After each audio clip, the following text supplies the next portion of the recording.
చేస్తే ఈ కార్యక్రమానికి మీరు అందరూ కూడా పెద్ద సంఖ్యలో ఇక్కడ వేసిచ్చారు. నన్ను కూడా వచ్చి జనార్దన్ గారు పిలిస్తే నేను తప్పనిసరిగా రామారావు గారి పేరు జరిగే కార్యక్రమానికి తప్పనిసరిగా వస్తాను. ఆ కార్యక్రమంలో పాల్గొవాలని నాకు కూడా ఆసక్తి ఉందని చెప్పాను. నేను ఇప్పుడు రాజకీయాల్లో లేను, ఏ పార్టీలో కూడా లేను. రాజకీయాల గురించి, వ్యక్తుల గురించి, వ్యవస్థల గురించి మాట్లాడతాను కానీ రాజకీయ పార్టీల గురించి మాట్లాడను. అందుకని రాజకీయ విషయాలు నేను స్పృశించను. రాష్ట్రంలో, దేశంలో, గ్రామీణ ప్రాంతంలో పుట్టి ఒక అత్యున్నత రాజ్యాంగ పదవికి దాకా చేరుకొని, రెండవ అత్యున్నత రాజ్యాంగ పదవి దాకా చేరుకున్న తర్వాత కొన్ని విలువలు, కొన్ని సాంప్రదాయాలు, కొన్ని పద్ధతులు పాటించాలి.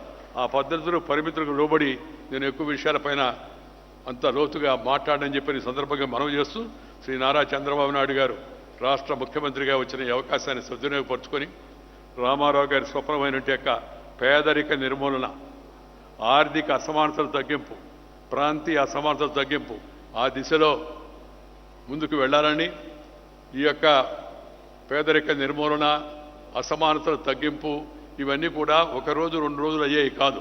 దానికి ఒక దీర్ఘ ప్రణాళికతో వారు నిన్న విజన్ 47 అని పెట్టారు.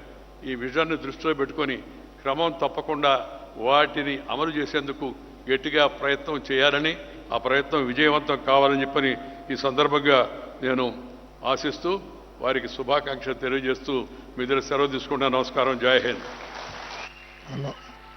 ధన్యవాదాలు సార్. స్ఫూర్తిదాయకమైన సందేశం ఇచ్చిన మీకు ఈ సభ కృతజ్ఞతలు తెలియజేస్తుంది. 100వ